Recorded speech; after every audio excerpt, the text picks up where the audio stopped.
Trotskyism, an imperialist, treacherous tendency. Many, if not all, Trotskyite organizations are directly sponsored and promoted by the imperialist ruling class. Many who join Trotskyite organizations do so out of a sincere desire to bring about revolution in Britain. In recognition of this fact, we must be relentless in our critique of the leaders of the Trotskyite organizations, but open to discussion with their members, many of whom can be reached with our party's message and won over to it. The following resolution was passed unanimously by the 10th Party Congress of the CPGB-ML. This Congress understands that Trotskyism, as observed by Joseph Stalin in the late 1920s, has gone from being a mistaken trend within the workers' movement to being one that is directly serving the class enemy.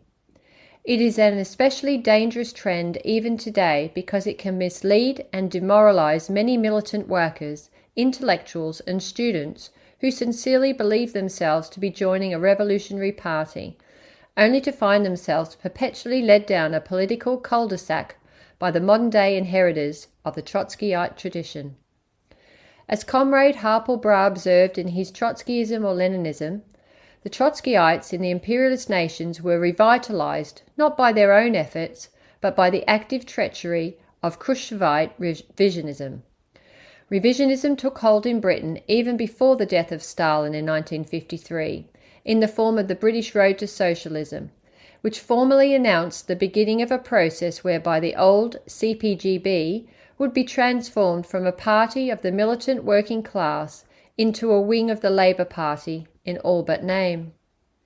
By subordinating the CPGB to the Labour Party, the revisionists opened up space for the Trotskyites to move into. Trotskyism is dangerous because it often appears to speak the language of revolution, of Marxism, and it also appears to stand for proletarian militancy. Thus, when the CPGB moved ever farther away from being a revolutionary party, and new class struggles opened up in Britain, the Communist Party was seen not as the vanguard of the working class, but as a bureaucratic group wedded to the Labour Party and the TUC hierarchy. Naturally, this was repellent to many worker militants, who looked around for other parties to join as class struggles intensified in the later 1960s.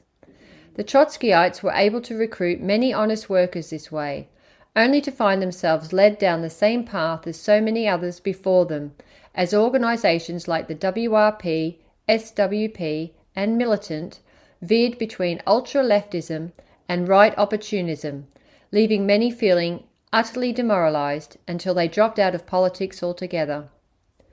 The revisionists also aided the revival of Trotskyism when they, started with Khrushchev himself, adopted many of Leon Trotsky's wild lies regarding the Soviet Union during the Stalin period. Our party has chronicled the disastrous effects of Khrushchev's lies on this matter, but one of the most damaging was the way his lies lent undeserved credibility to the words of Trotsky himself. The Trotskyites and revisionists have been acting in an effective, if unacknowledged, partnership since the 1960s. Most organisations that act as broad fronts in Britain are under the control of some combination of these two trends, with the Labour Party leftists acting as their ever-present partners. And as a result of this combination of opportunists being in command of the anti-war and solidarity movements, of most rank-and-file trade union organisations and most student groups, the effectiveness of these organisations comes close to absolute zero. This is partly a result of the rotten political line taken by the Trotskyites and their allies. Trotskyism must be treated separately, however, since it claims to be revolutionary, whereas the revisionists and Labour leftists do not bother to conceal their reformist nature. Congress therefore instructs party members and party groups to explain the following to the British working class, especially when addressing those who have come up in the Trotskyite politics and organisation. 1. That Starting with Trotsky himself, the movement that bears his name is a wholly pro-imperialist one.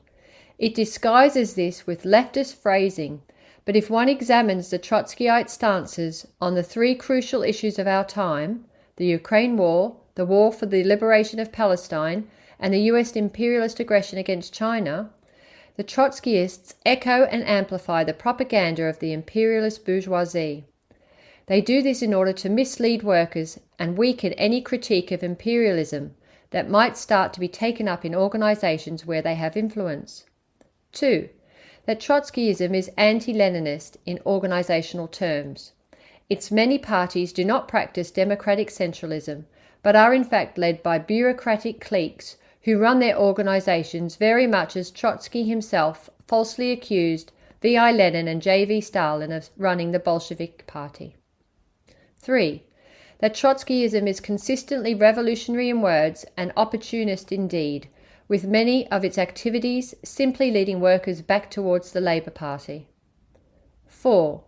That as a consequence of this pro-Labour Party essence, the Trotskyites collaborate with Social Democrats and revisionists in making sure that anti-war and trade union work is kept within limits that are acceptable to the social imperialists of the Labour Party left. 5. That the plots engaged in by Leon Trotsky against the USSR were not only real but can be demonstrated by an examination of his own writings in the 1930s, which confirm his long collaboration with German and British imperialism. 6. That to this day, many, if not all, Trotskyite organizations are directly sponsored and promoted by the imperialist ruling class with the aim of confusing working class militants and misdirecting their anger. This has been recently illustrated by the case of the newly rebranded RCP. 7.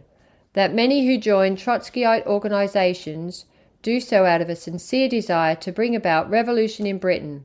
In recognition of this fact, we must be relentless in our critique of the leaders of the Trotskyite organizations, but open to discussion with their members, many of whom can be reached with our party's message and won over to it.